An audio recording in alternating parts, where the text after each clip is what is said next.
En fait, on m'a nommé depuis le 9 février 2024 comme directeur technique d'HLM Basketball. En fait, ba may ñëw fii ba ñu def ma direction technique au commencement dinaa expliquer parce que lan lañ ma président yi njëkk wax moom mooy ma liggéey par rapport à la réunification d'HLM Basketball moom mooy ñu fi nekkoon ñu servir de base ñu commencé liggéey. De ce fait mooy jour bu ñu ma waxee ne yow yaa directeur technique président Fanfi ba ma ko waxee dafa ma def directement ne ma ñëpp ñu fi nekkoon demal nga gis leen. J'ai contacté tous les coachs qui étaient ici ñu fi nekkoon ñii téléphone ñii seen kër ñii ñëw leen sama kër et tout donc ba ñu paree loolu chacun a pris sa décision ñëpp ne dañuy dem à l'exception benn coach muy coach Adramé moom moo nekkoon coach minime fii moom moo des donc staff bi fi nekkoon mun naa wax ne ba ñuy commencé côté staff c'était 0 staff ba ñuy commencé ñu dem côté joueur ba coach yi di dem jël seen décision parce que dañu war a respecter ku nekk sa décision dafa am benn vague de joueurs yu dem tamit à côté de ça bu may lié côté joueur ak côté administratif ba ma liggéeyee ak SG parce que gars yi ñu defuñu bilan matériel administratif amul dara amul benn bilan kenn amul benn passation de service mais jotoon leen récupérer quelques licences de petite catégorie d'abord mais on s'était rendu compte que la plupart de toutes les licences c'était dara légal aussi c'était fait avec des cartes d'identité fictives et tout alors que ñun suñu projet dañoo ñëwoon pour ñu former xale yi ci kaw tamit defar leen ay kayit yu légal ñu jouer légal donc côté administratif tamit ci côté kayit on était parti à 0 ñu doon ci coaching yi ci lépp moo tax man j'étais seul ba may commencer moo tax damay commencer di remercier anciens yi su ma limee damay juum mun naa wax Ousseynou Ndiaye mun naa wax ay Rémi mun naa wax ay Diaw Ndoye c'est des anciens qui m'ont rejoint ci direction technique boobu pour ñu commencer liggéey donc ci côté administratif j'étais parti à 0 côté joueur staff 0 il y avait rien donc avec des coachs yoo xam ne dañoo adhéré ak projet bu ñu taxaw projet technique bu ñu taxaw pour jëmale kanam basket HLM ñooñu leen commencé nànk commencé liggéey ba ñuy commencé liggéey avec la petite catégorie dañoo joxe benn règlement parce que affaire bi dafa il faut ma préciser parce que le temps moo tax ba ñuy soog a ñëw fédération dafa changer règle dafa ñëw ne à partir de cette année képp kuy minime ak cadet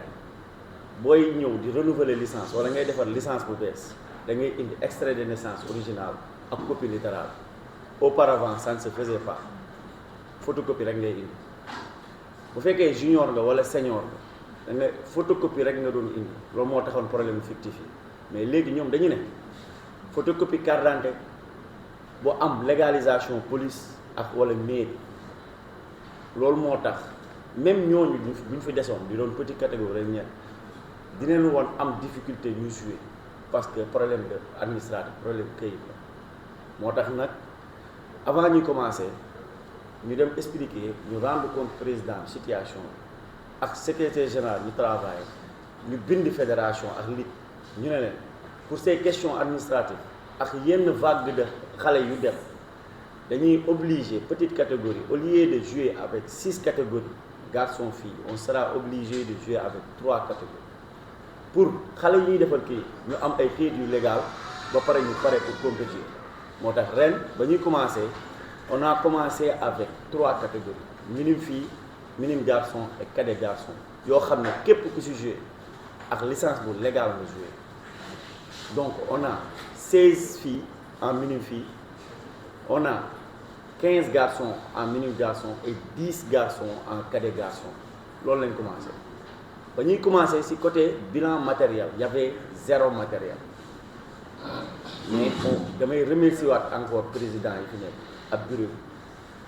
ñoom si seen cotisation si seen participation ñoom ba ma taxee ñoom loolu lañ njëkk xeex lijjantiwuñu kayit lijjantiwuñu dara kañ ngay commencé ak ban matériel lañu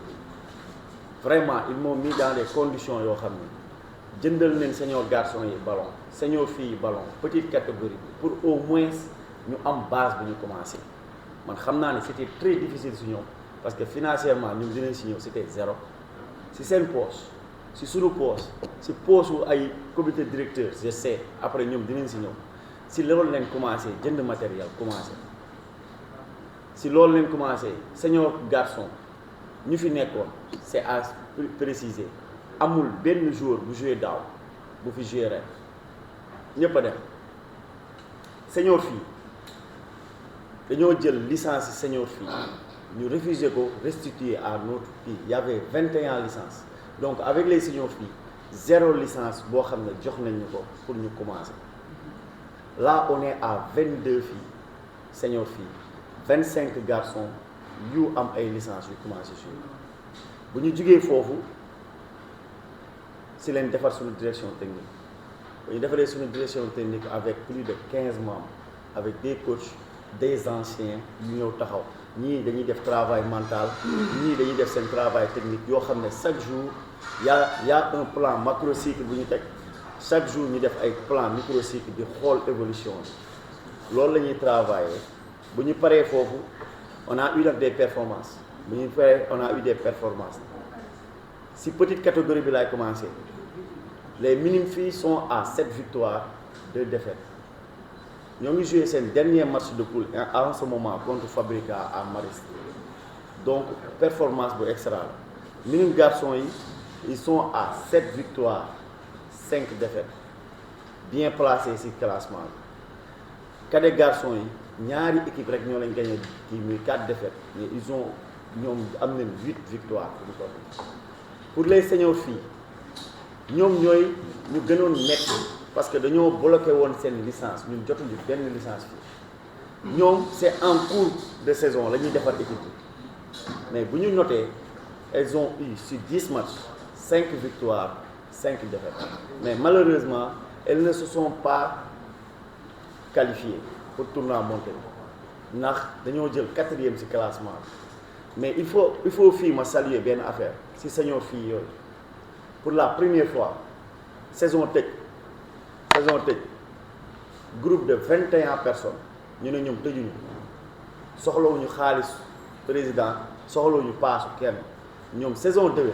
léegi lañ koy préparer elles sont tous les jours au terrain les 21 filles yu nekk ci liste bi tous les jours elles sont au terrain démb lañ jógee benn tournoi à Maris Ndiaye là lundi dañuy ñëw entraînement elles sont tous les jours au terrain nee na ñoom seen saison 2 léegi lañ koy préparer xaaruñu dara ci HLM lu ñu jox nañ ñu jël ñoom ñooy conserver seen ballon ñoom ñooy conserver seen matériel les garçons 10 matchs 7 victoires 3 défaites mais benn défaite boobu noonu contre Ebot ñun dañoo dugal évocation depuis 1 mois ba léegi amul kii après président moom dina si ñëw donc les garçons ñoom ñoo jël 2e ci classement bi et ñoom dañuy jouer barrage pour dem jouer ji tournoi de montée en D1 ñoom seen performance c'est extra moo tax foofu la léegi nag la mooy réussite majeure bu ñu am moom mooy commencé nañ 0 fan lañ toll ba ñuy ñëw ba ma ñëwee def état des lieux ci lii nii ma wax defar ñëw président yi ak bureau yi dañuy ñëw ne ma joxuñu ma la benn objectif ñoo objectif de victoire sa amoon ñun mise en place équipe lañ ma dem mais sant yàlla petite catégorie bi bu fekkee fii la ñëpp a qualifié benn senior fii ñoo qualifié wu te seen performance ci dernier match bi ñoo ngi naan est-ce que duñ leen yóbbu tournoi mondial donc toutes les catégories se portent très bien progressé nañ sur le plan technique du ma ci dem parce que point de presse bi yàggul ba ñuy defar équipe moo metti parce que on n'a pas des produits finis ñoo xam ne ñii seen petite catégorie baaxul ñii dañoo dabe et tout dafay am ay côté technique tactique des problèmes individuels yoo xam ne ci biir entraînement bi en tant que entraîneur senior dafay metti parce que da ngay combler ay vides yoo xam ne ñoom dañ koy indaale te dañoo am benn obligation képp kuy doomu HLM fii amuñu droit dàqale si équipe bi même boo mënul dara nga nekk sañoo dañoo am obligation de formation ñun loolu lañ la jox te si loolu lañ nekk ba léegi te macha allah ñoo ngi si ba léegi pour perspective yi si projet bi foofu laay terminer moom mooy si projet HLM Basket Club si direction technique dañoo war a promouvoir benn prototype xale benn prototype de basketteur de HLM boo xam ne dafa war a jàng dafa war a basket dafa war a ànd ak benn discipline ñu war a xool basketteur ak jàng nan la ñu war a àndee ensemble ñu war a xool parce que ñun tamit on nous a formés comme ça on a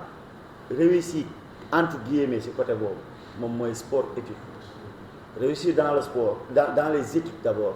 am diplôme yu ñu war a am yëpp liggéey si ñu war a yëge en même temps jouer professionnel loolu la ñu war a inculquer xale yi mais étude ak sport nan la war a àndee de ce fait ñun direction technique ak projet bi ñu yore dañoo ñëw taxaw ne d'abord été bi dañuy commencer avec un camp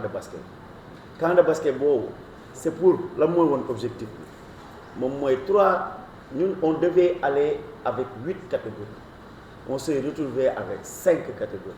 léegi fii ak déwén comme dañoo projeté on a réfléchi ñu ne été bi dañuy commencer di former xale yi HLM bu ñu amee 20 ñu jël bu ñu amee 30 ñu jël on est à 86 inscrits